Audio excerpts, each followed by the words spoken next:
Permítanos orar, pedir la dirección de Dios para compartir su palabra esta mañana. Vamos a orar, por favor. Padre, necesitamos, Señor, la dirección de tu Espíritu Santo, Dios. Por favor, Señor, sé tú, Señor, dirigiendo nuestros pensamientos, nuestras palabras, Señor, a lo que tú deseas, Señor, que podamos compartir.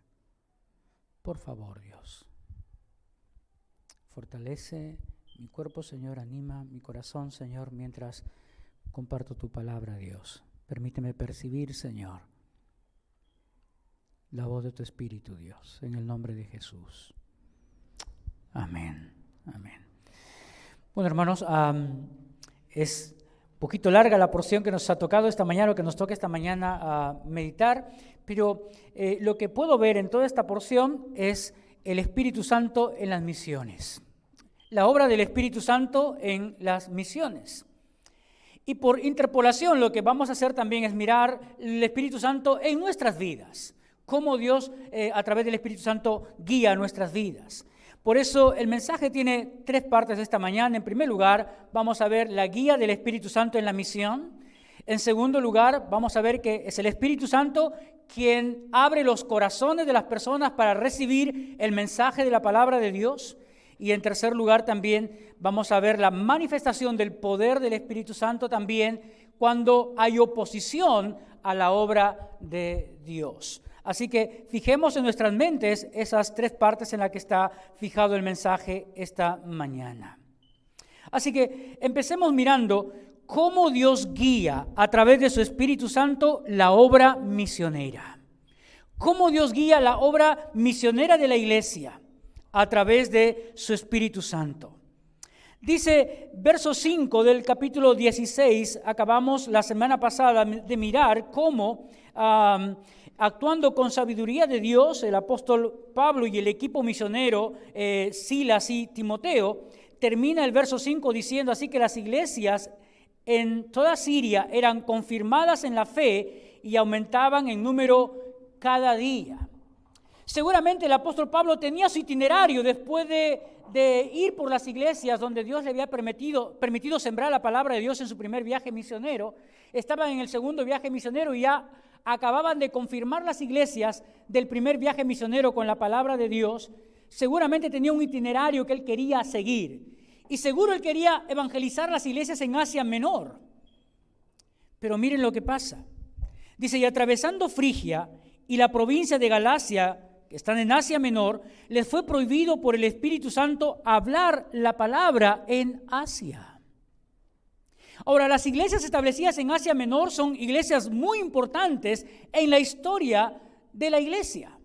Cuando uno mira el libro de Apocalipsis, uno va a encontrar que las iglesias de la cual habla el libro de Apocalipsis en los capítulos 2 en adelante, me parece, sí, del capítulo 2 al capítulo 3, son las iglesias establecidas en la provincia de Asia Menor, en toda Asia Menor. Son iglesias de mucha trascendencia en la Biblia. Sin embargo, para ese momento, el Espíritu Santo no consideró apropiado que Pablo, Silas y Timoteo compartieran la palabra de Dios allí. Quién sabe, al momento ni Pablo ni el equipo misionero pudieron entender la razón de por qué el Espíritu Santo les prohibía hablar la palabra ahí en Asia. Lo que no significa que no habría otro momento en el cual Dios permitiera que su palabra sea predicada en Asia. Pero hermanos, lo que tenemos que entender es que cuando Dios dice no, es no. Que cuando Dios dice no, no podemos hacer nada para torcer el brazo de Dios, para torcer la voluntad de Dios. Así que en Asia, estaban en Asia y Dios no les permite compartir la palabra. Estaban ahí ya y Dios no les permite compartir la palabra en ese lugar. Entonces Pablo, seguramente pensando y buscando la dirección de Dios, quiere ir hacia los territorios de Misia y Bitinia, que están al noreste de Asia Menor. Pero el Espíritu Santo tampoco le permite ir a ese lugar. Es decir, la obra de Dios, lo que Dios quería, no era la predicación en Asia en ese momento, tampoco quería que alcance ni Bitinia, ni Misia, que estaban al lado noreste de Asia. No quería el Espíritu Santo, Dios a través de su Espíritu Santo estaba mostrando que no era el momento para compartir la palabra en esos lugares, ni ir a ese lugar donde Pablo quería ir. Ahora, ¿cómo es que el Espíritu Santo mostró su oposición? No lo sabemos. Porque la Biblia no dice exactamente cómo es que el Espíritu Santo mostró su oposición. Quién sabe, cerró puertas de repente en el lugar de Asia para que no pudieran hablar la palabra. De repente alguna enfermedad en alguno de los miembros del equipo misionero que no les permitió predicar la palabra en ese lugar. Para ir seguramente a Bitinia, seguramente algo tuvo que pasar que Pablo pudo ver que no era la voluntad de Dios ir a ese lugar. Estoy seguro que Pablo y el equipo misionero estaban orando, esperando saber dónde apuntaba la voluntad de Dios que deberían ir y predicar su palabra. Lo que quiero decir, hermanos, es que la obra de Dios depende absolutamente de Dios. Es Dios quien la dirige. No nos ha dado Dios a nosotros la prerrogativa de elegir a dónde ir y a quién predicar. Eso, tenemos que buscar la dirección de Dios. Tenemos que buscar la guía de Dios para hacer la voluntad de Dios, no lo que nosotros queremos hacer. Y por muchas veces hacer nuestra voluntad, tenemos los problemas que ahora tenemos muchas veces en las iglesias. O interpolándolo, tenemos los problemas en nuestras vidas que ahora pasamos porque no buscamos la voluntad de Dios, porque no nos disponemos a la guía de Dios a través de su Espíritu Santo por las cosas que sí debemos hacer y nos metemos en serios problemas haciendo otras cosas que Dios no quiere que hagamos. Cuando Dios dice no, es no. Y hermano, ayer conversando con una jovencita, me decía, pastor, mira, en el trabajo donde estoy gano bien, pero postulé a otro trabajo y el pago que me iban a dar en ese otro trabajo es el doble de lo que estoy ganando ahora. Pero pastor, con el dolor de mi corazón no acepté ese nuevo trabajo. Y le dije, ¿por qué? Y ella dijo, porque percibía que no era lo que Dios quería. Ahora, ¿qué hubieras hecho tú?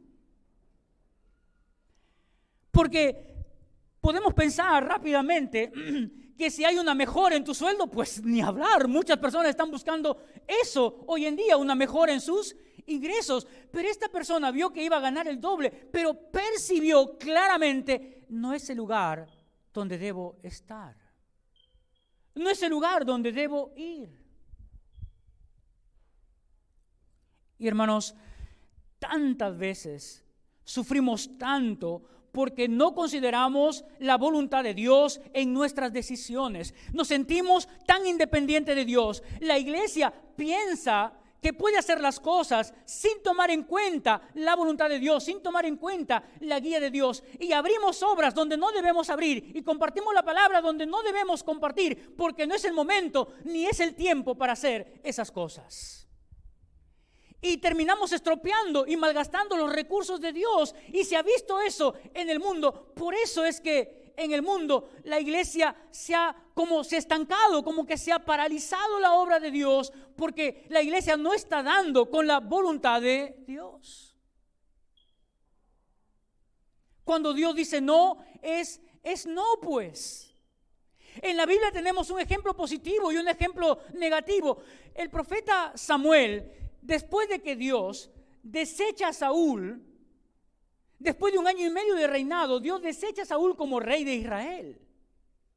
Pero el profeta Samuel seguía orando por Saúl, seguía orando para que Dios pudiera reconsiderar las cosas. Y llega un momento en que Dios le dice, basta Samuel de orar por Saúl. Basta. Y hermanos, es que nos enseñan que muchas veces queremos imponerle a Dios nuestra voluntad. Queremos imponerle a Dios lo que nosotros pensamos es el criterio correcto para hacer las cosas. Y no pensamos en que Dios tiene toda la sabiduría en sus manos. Que yo soy falible. Que me equivoco. Pero Dios nunca se equivoca. Dios nunca falla en sus propósitos. Por lo tanto, cuando Dios dice no, es no. David, el rey David, le dice al profeta, dile a Dios que quiero levantarle templo en Jerusalén para su presencia. Habite su presencia ahí. Y Dios dice, no. Y el profeta le comunica a David, le dice, tú no serás quien levante templo para Dios, sino tu hijo Saúl. Y David tuvo que aceptar la voluntad de Dios. Pero hermanos, ¿qué de nosotros?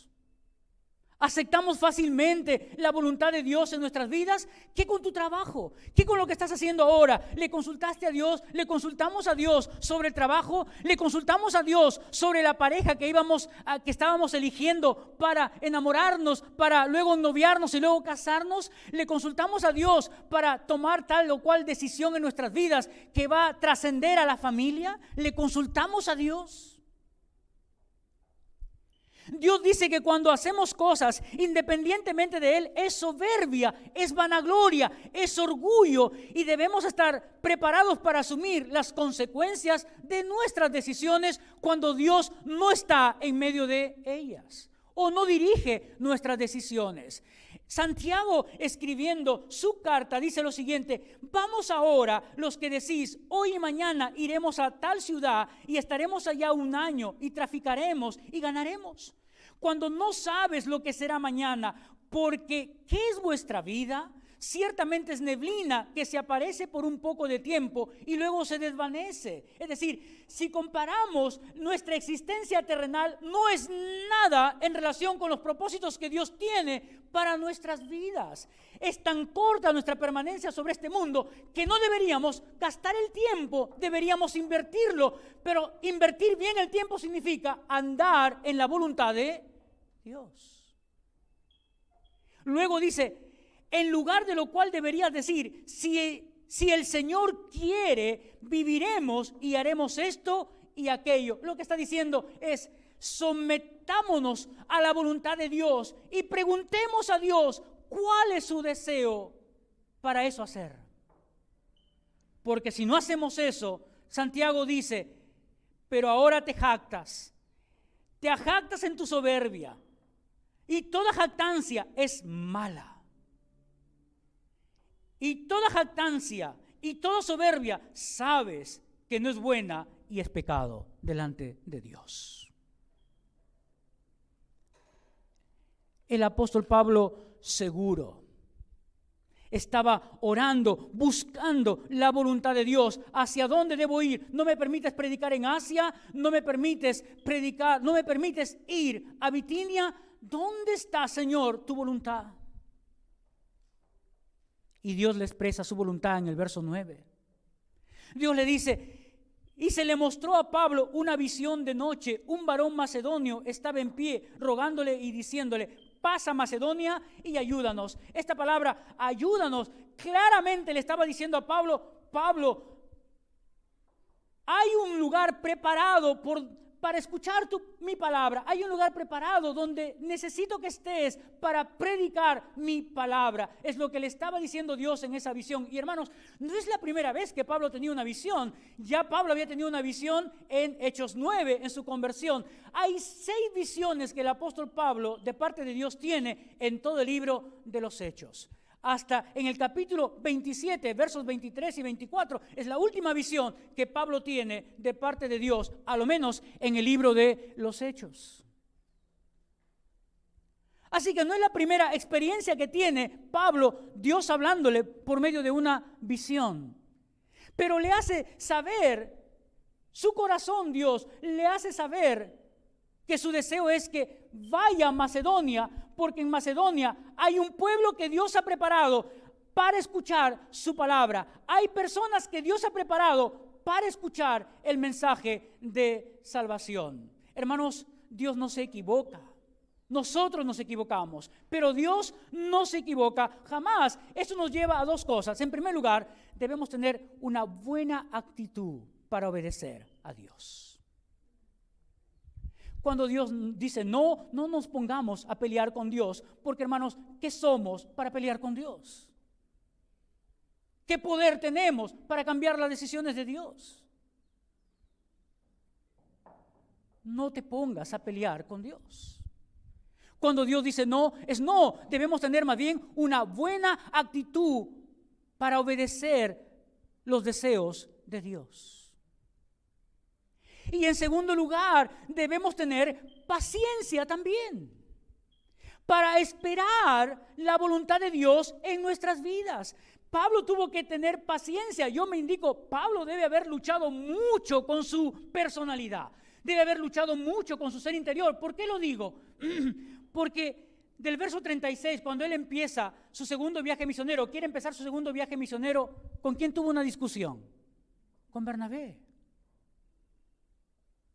Por lo tanto, yo veo a un hombre allí de carácter fuerte, un hombre que impone su decisión.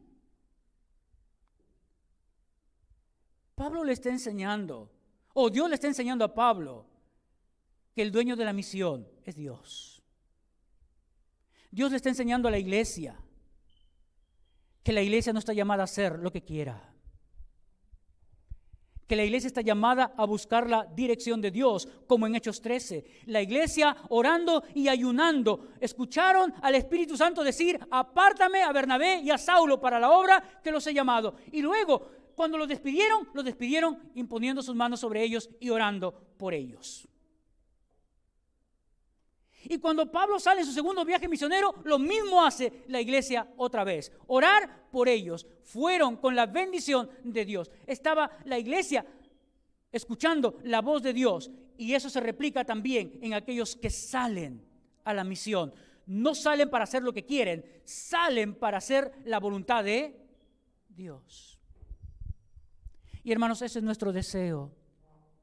Que Dios guíe su obra en el próximo año para nosotros. Que nos diga dónde tenemos que apuntar para establecer iglesias. A lo menos en este año nos ha mostrado por otro y nos ha dado la responsabilidad del milagro. Una iglesia de 35 personas allí que se reúne cada domingo, la ha puesto bajo nuestra responsabilidad de cuidarla, de ver su crecimiento, de ver su desarrollo, de ver que esa comunidad pueda crecer y de establecerse ahí una obra en el milagro. Es ahora nuestra responsabilidad.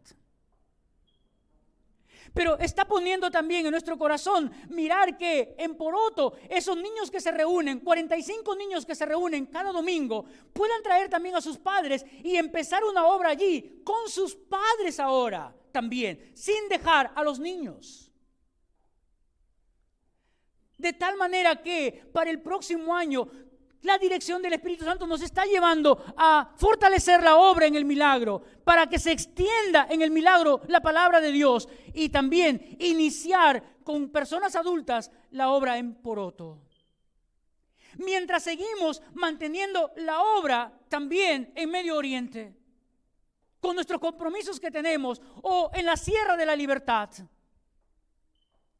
Nuestros compromisos misioneros también que tenemos allí. ¿Y qué lugares Dios nos mostrará en el año 2023 en la provincia de Trujillo, donde tenemos que ir y compartir también su palabra? No lo sabemos. Lo que sí sabemos es que Él tiene que guiarnos. Lo que sí sabemos es que la obra depende de Él. Y en lo que a nosotros respecta, debemos estar dispuestos para obedecerle. Y debemos tener paciencia para esperar que Dios nos guíe. La respuesta de Dios guiándonos. Verso 10, mira lo que dice el verso 10.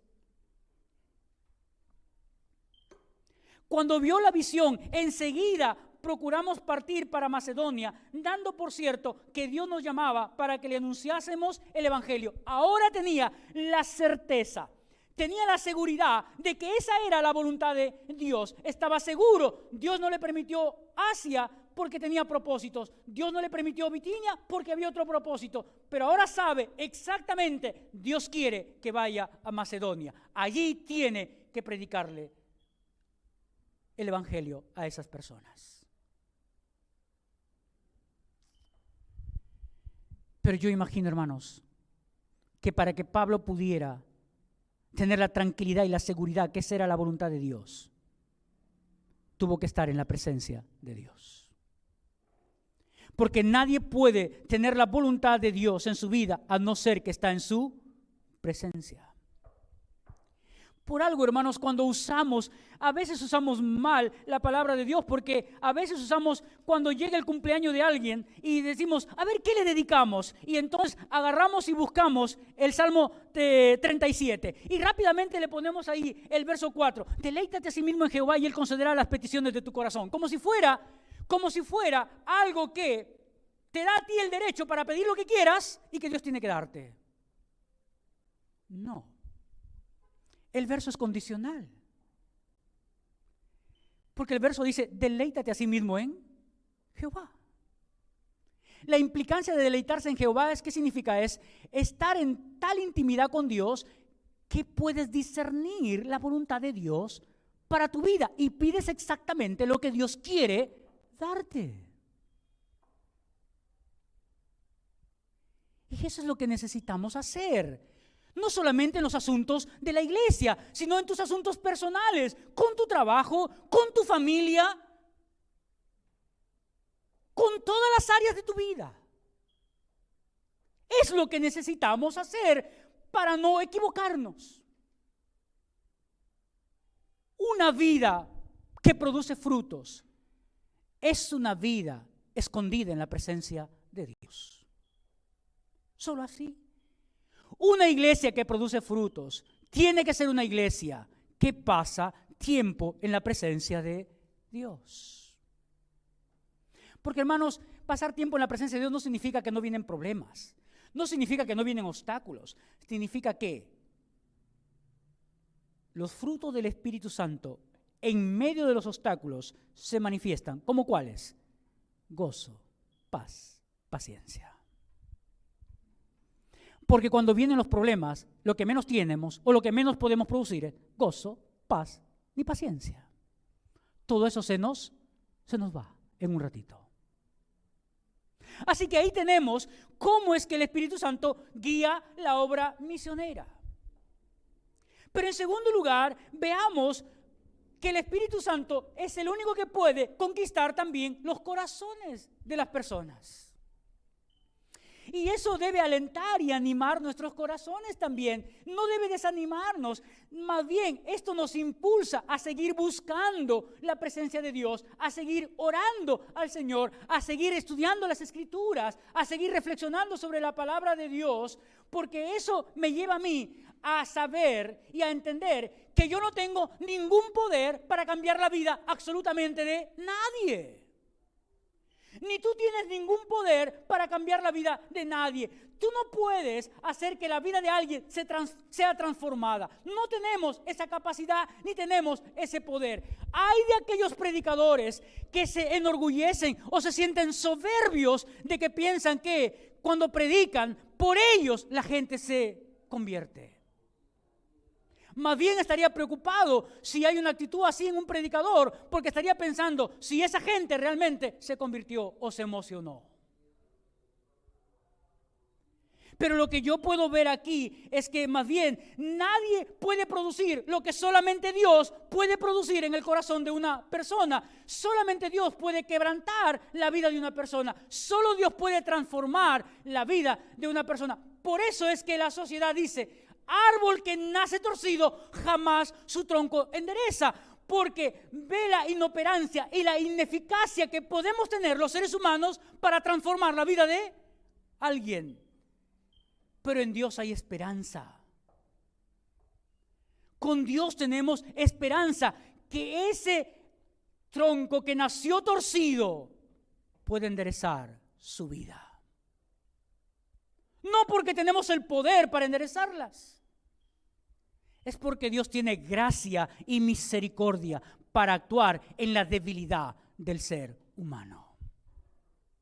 Pero miren lo que dice la palabra. Zarpando pues de Troas, vinimos con rumbo directo a Samotracia y al día siguiente a Neápolis. Sí, Neápolis, Samotracia era una isla en el mar Egeo.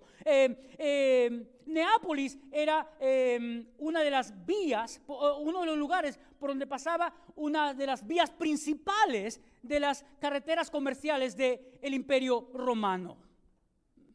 Así que dice, y luego de Neápolis, de allí a Filipos, que es la primera ciudad de la provincia de Macedonia y una colonia, y estuvimos en aquella ciudad algunos días. Ahora, yo siempre me pregunto, bueno, ¿por qué tantos datos de esta ciudad? ¿Por qué tantos datos de Filipos? Bueno, Filipos, una ciudad, me parece fundada 2 siglos antes de Cristo, o refundada 2 siglos antes de Cristo, por Filipo II. Por eso lleva el nombre de Filipos. Una ciudad comercial, una ciudad que tenía yacimientos de oro, una ciudad que contaba con una colonia romana, una ciudad que tenía privilegios sus ciudadanos, porque ser un ciudadano, ser una colonia romana, tenías automáticamente la ciudadanía romana. Ser un ciudadano romano, estabas exento de impuestos. Ser un ciudadano romano te proveía también de ciertos privilegios, no solamente de estar exento de impuestos, sino también de tener un juicio correcto y también de apelar hasta César, si era posible. Y dice que era no dice que era la principal ciudad, pero sí era una de las 3 ciudades importantes en Macedonia. Es la primera ciudad en Europa que se predica la palabra de Dios. Y hermanos, es que Dios sabe lo que hace. Porque cuando uno mira Filipenses capítulo 4, mira el libro de Filipos, la carta a los Filipenses. La carta a los Filipenses, obviamente después de que Pablo había fundado la iglesia allá, él escribe esta carta porque había forjado su corazón para los filipenses y los filipenses para él también. Mira lo que dice 4:15 de la carta a los Filipenses.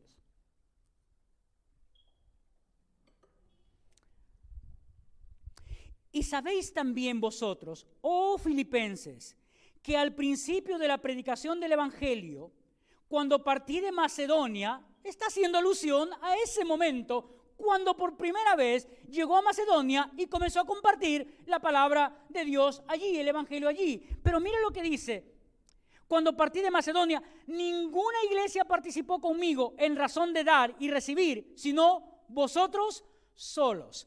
Así como Antioquía de Siria fue la iglesia que Dios usó para proveer los recursos para que Pablo pudiera predicar por toda Siria y salir a su segundo viaje misionero para algunas ciudades de Asia, pero para las ciudades principales de Asia Dios no le permitió predicar, lo llevó hasta Macedonia, hasta Europa, para que en la ciudad de Filipos se formara una iglesia que le proveyera recursos para evangelizar también al resto de las ciudades de Europa, porque después de Filipos viene Tesalónica. Y Tesalónica también es una de las ciudades europeas.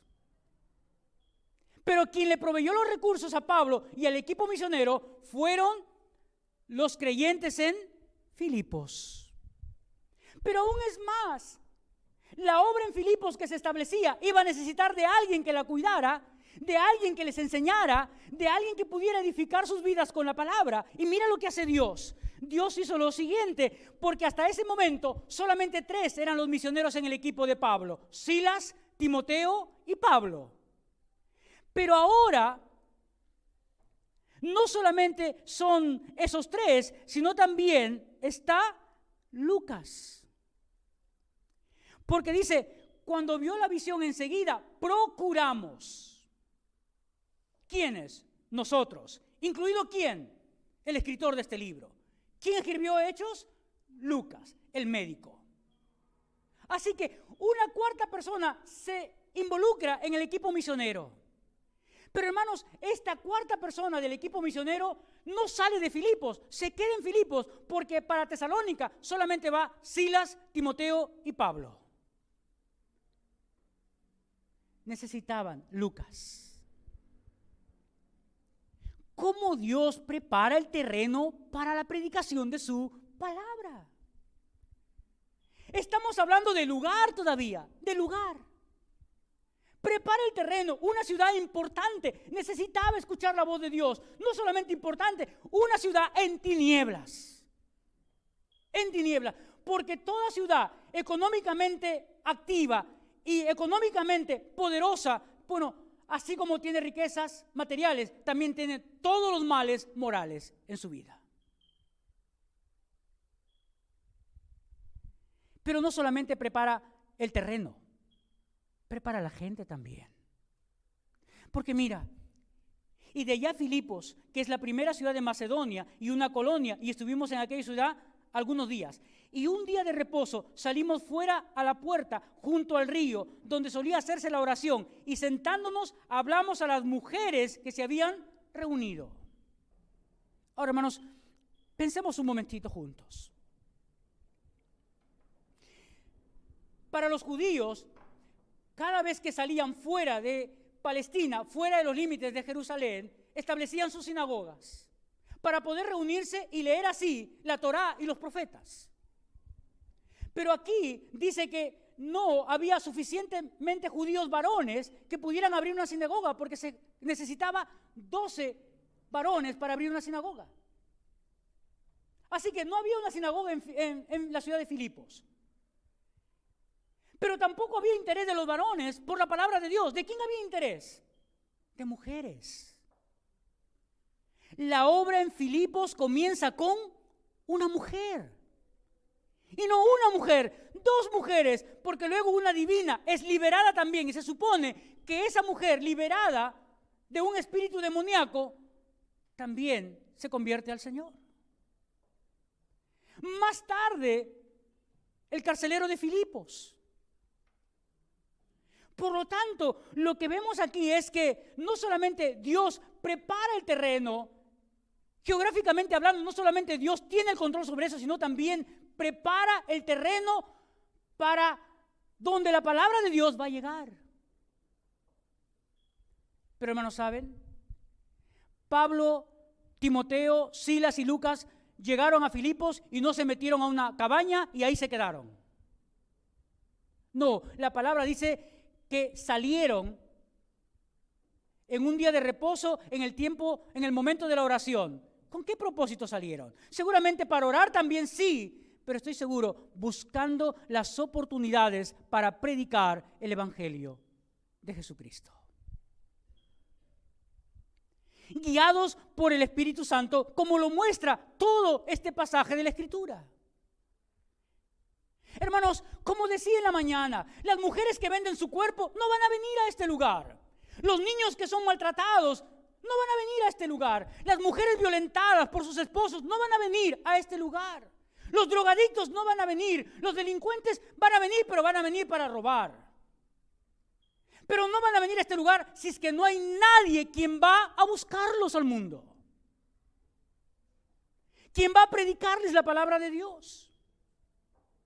Estamos aprendiendo estas noches que la Reforma Protestante lo que avivó fue avivar el fuego de la predicación, porque sabían los reformadores que sin la predicación del Evangelio no hay posibilidad de que la persona pueda ser transformada en su vida. Tiene que escuchar el mensaje de salvación. Hermanos, el apóstol Pablo dice, ¿y cómo oirán si no hay quien les predique? Si tampoco hay quien vaya.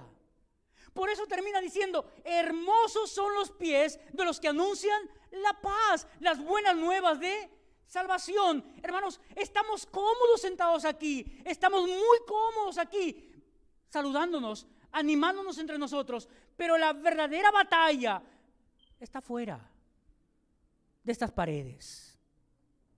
Allá hay mujeres violadas, allá hay mujeres abandonadas, allá hay mujeres golpeadas, allá hay niños abandonados, hay niños que se mueren de hambre, hay niños que los fuerzan a trabajar desde muy pequeños. Hay hombres y mujeres gastando su vida en las drogas, que no saben cómo salir de ese vicio de las drogas. Señoritas, adolescentes, jovencitas vendiendo sus cuerpos en muchos antros que se han abierto en la provincia de Trujillo. Trujillo como provincia es la segunda en todo el país más peligrosa que tenemos en la nación.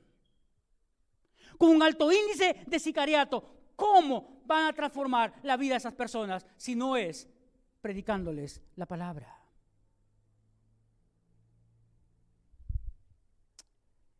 Jesús dijo: Padre, yo te ruego que los guardes en el mundo, no que los quites del mundo. Porque, hermanos, cuando Jesús habla de la metáfora de ser luz y sal, lo dice en la iglesia. Vosotros sois la luz del mundo. Vosotros sois la sal de la tierra.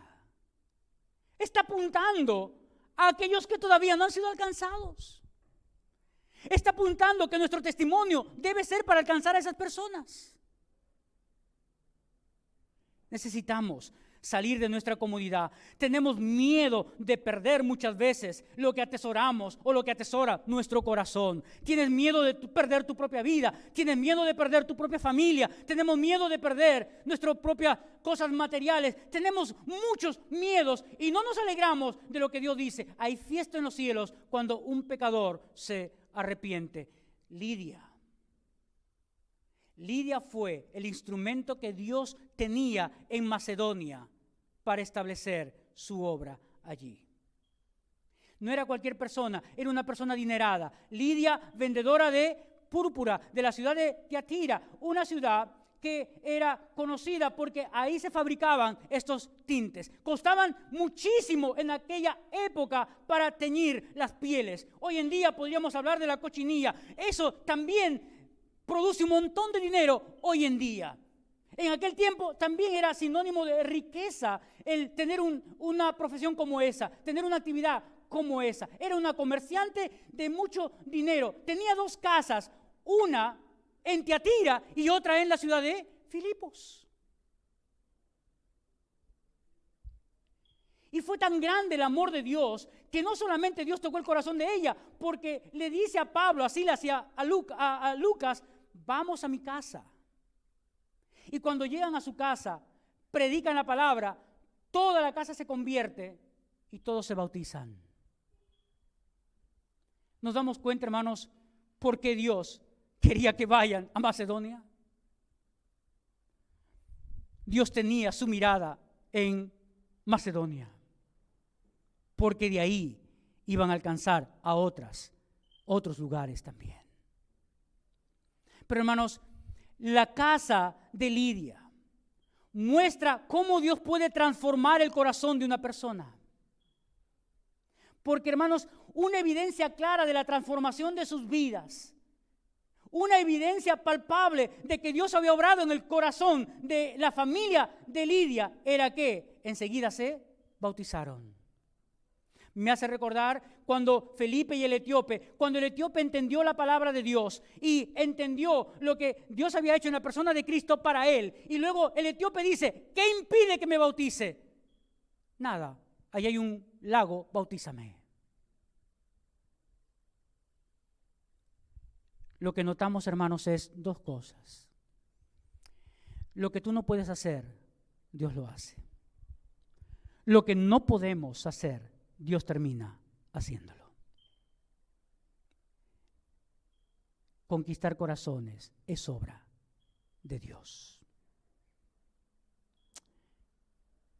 Y, hermanos, debemos entender que Dios produce en el corazón de las personas esa necesidad de Él. Pues aquí vemos un grupo obedeciendo a Dios, bautizándose, dando testimonio público de lo que Dios acababa de hacer en su ser interior. Sí, solo Dios puede conquistar nuestros corazones. Y un corazón conquistado, hermanos, a la luz de los reformadores, un corazón conquistado es un corazón que no deja de hablar de Dios, que no deja de compartir lo que Dios está haciendo en su vida. Eso nos confronta directamente, porque podemos preguntarnos esta mañana, ¿y nosotros? ¿Cuántos años tenemos de haber escuchado la voz de Dios en nuestro corazón? Pero ¿cuánta pasión tenemos ahora por compartir ese amor? ¿Cuánta pasión tenemos por hablar a otros de Cristo como Salvador? Por eso el mundo está como está. Por nuestra desidia. Por nuestra pereza también. Pero más por nuestra indiferencia al sufrimiento que toda persona tiene al no estar en los caminos de Dios. Somos muy indiferentes al dolor, a la tragedia de la humanidad. Hermanos, es hora de despertar. Es hora de comenzar a compartir el amor de Dios con otros que lo necesitan también. Como yo un día necesité que alguien me predicara también del amor de Dios. Por último, lo que podamos ver en este pasaje es la manifestación del poder de Dios también. En primer lugar, el poder de Dios para deshacer lo que el enemigo, Satanás, quiere hacer para estorbar en la obra de Dios. Verso 16, aconteció que mientras íbamos a la oración, nos salió al encuentro una muchacha que tenía espíritu de adivinación, la cual daba gran ganancia a sus amos adivinando. Pobre mujer, porque no solamente era presa de Satanás, con cuántos demonios no lo sabemos, pero solamente podemos entender que era una obra de Satanás porque tenía un espíritu de adivinación, como dice la Escritura. Algo la poseía que no era algo natural. Pero es más, dice que esta mujer era esclava de muchas personas, es decir, era tan valiosa o tan costosa fue que no pudo comprar una sola, sino que entre varios tuvieron que comprarla, por eso daba ganancias a sus amos, en plural. Y hermanos, no nos damos cuenta que el mundo hoy en día está en la misma condición. Ustedes no miran los programas, díganme, ¿en qué programa que tenemos hoy en día en la radio o en la televisión no hay un momento para hablar de lo esotérico? Díganme. ¿Qué programa en el país tenemos que no tenga un espacio donde se hable acerca de lo esotérico? Sí, todos los programas tienen la lectura de los signos zodiacales. Todos tienen alguien que te lee las cartas. Todos tienen alguien que te tira las hojitas de laurel. Hermanos, solo se entiende eso en el mundo cuando la persona está lejos de Dios. Solo se entiende eso en el mundo porque la persona no tiene entendimiento de las cosas de Dios, porque no entendemos lo que la palabra de Dios dice. Dice lo siguiente, dice: pero si nuestro evangelio está encubierto, entre los que se pierde está encubierto, en los cuales el Dios de este siglo, Satanás, cegó el entendimiento de los incrédulos para que no les resplandezca la luz del evangelio de la gloria de Cristo, el cual es la imagen de Dios. Esa es la condición del mundo. Y sabes, ni tú ni yo tenemos compasión de esa condición.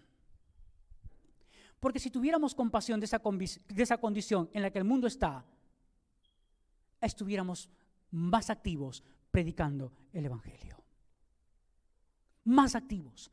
Hermanos, dígame, ¿en casa no hay alguien que no es creyente todavía? ¿En casa no hay alguien que no ha entregado su vida a Cristo todavía? Predícale. Pero comencemos a predicarle con nuestro testimonio de vida. Y luego abre tus labios y predícale.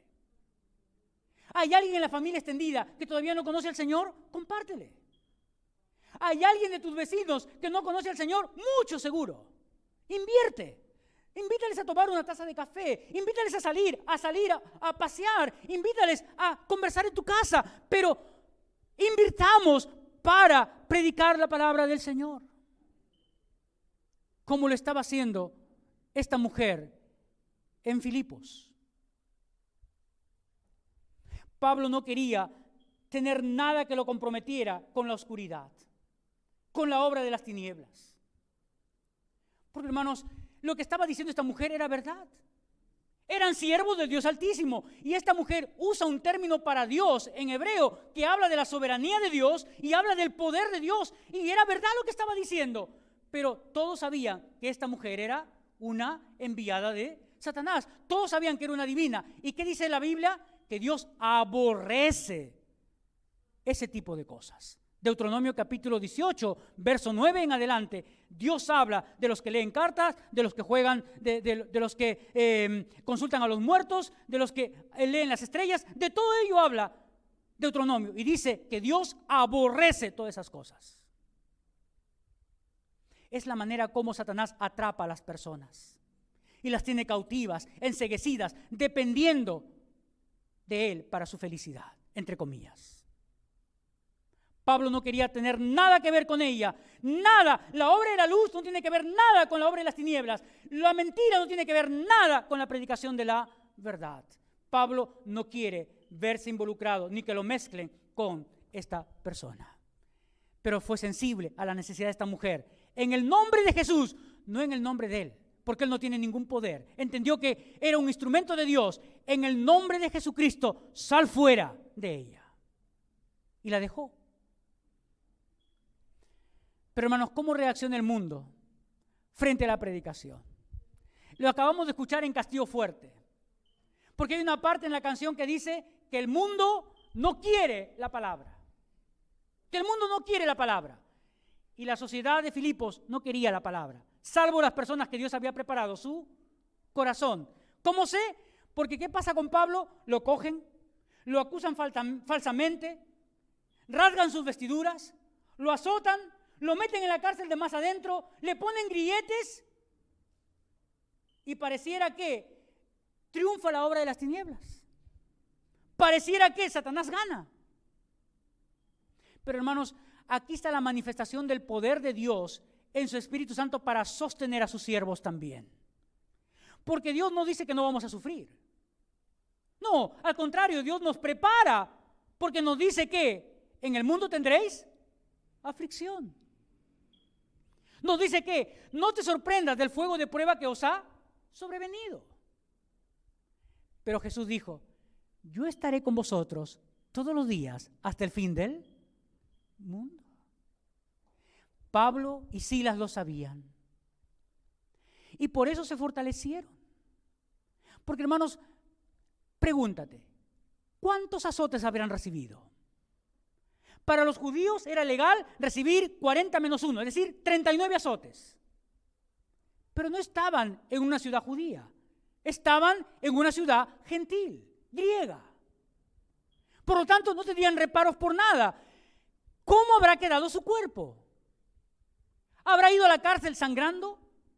¿Habrá ido a la cárcel desnudo porque sus ropas estarán rasgadas? El término significa casi le arrancaron las ropas. Y encima los meten muy adentro, donde el oxígeno ya no es tan fluido como afuera. Y encima le ponen grilletes que dicen los historiadores que era para acalambrar sus piernas, para que no tenga fuerzas, para que no se escape. Pero, hermanos, ¿cómo puedo ver la fortaleza de Dios en la obra, en su obra para sus siervos? ¿Cómo Dios nos fortalece? ¿Cómo Dios anima nuestros corazones? ¿Cómo Dios nos llena de gozo en medio de las dificultades de la vida? Gozo que de repente tú no tienes ahora por la enfermedad que pasas. Gozo que tú no tienes ahora por la falta de trabajo que tienes. Gozo que tú no tienes ahora por la circunstancia apremiante que puedes estar pasando, quién sabe. Yo estaba pensando, ¿por qué no me dieron hasta el verso 25? Porque el verso 25 habla de el secreto que tenían estos hombres para soportar lo que estaba pasando. Porque, hermano, el verso 25 dice, pero a medianoche, orando Pablo y Silas, cantaban himnos al Señor. Estaban llenos del Espíritu Santo. Estaban fortalecidos por el Espíritu Santo. Y hermanos, cuando alguien está lleno del Espíritu Santo, tiene los frutos del Espíritu Santo. Y uno de los frutos del Espíritu Santo es gozo. Otro de sus frutos es paz. Y otro de sus frutos es paciencia. Y esas tres cosas, me parece, habían en la vida de los siervos de Dios: gozo, paz y paciencia, para soportar la aflicción a la cual Dios había permitido someterlos. No encuentras ningún vestigio de reclamo a Dios. No encuentras ningún vestigio de cólera, de ira. Lo que sí encontramos es absoluta dependencia de Dios. Y hermanos, eso es lo que nos muestra el pasaje esta mañana. Cómo Dios obra, no solamente en su obra, guiando la iglesia, conquistando corazones, fortaleciendo a sus siervos para sufrir el maltrato, pero para luchar también contra Satanás. Lo mismo quiere hacer Dios en todas las áreas de nuestras vidas. Si estás pasando por momentos difíciles y tú disciernes, esa es la voluntad de Dios, pues pidamos a Dios fortaleza en su presencia para permanecer firmes con nuestro gozo y paz en nuestros corazones. Pero si te das cuenta que estás sufriendo porque estás lejos de la voluntad de Dios, es momento también de volver a los caminos del Señor. Yo no sé cuál es tu condición, pero Dios sí la conoce. Oremos, que Dios sea propicio a las circunstancias que cada uno está viviendo. Padre, te damos gracias esta mañana por tu palabra. Señor, rogamos tu dirección. Pero por sobre todo, Señor, el quebrantamiento de nuestros corazones, de nuestra voluntad a tu dirección, Señor, a tu guía, Padre. Porque nos cuesta, Dios, nos cuesta mucho someternos a tu voluntad. Produce tal efecto en nosotros con tu palabra, Señor, que quebrantes nuestro corazón, que quebrantes nuestra férrea voluntad, Señor, muchas veces obstinada frente a tus propósitos, Dios. Y Padre, gracias por darnos la esperanza, Señor, de ver a nuestros seres queridos y a aquellos hermanos, amigos, Señor, que todavía no te conocen. Seguramente, Dios, en algún momento tú tendrás misericordia y gracia con ellos. Y fortalece nuestras vidas, Señor, en medio de las dificultades. Como iglesia, Señor, queremos experimentar estas cosas, Dios. Y saber que estamos dentro de tus propósitos. Caminando, Señor, con certeza en tu voluntad. Porque solo así tendrá éxito la misión, Señor. El encargo que tú nos has dado. Padre, en el nombre de Jesús, sé propicio a cada uno de nosotros en nuestra necesidad con tu palabra. Amén.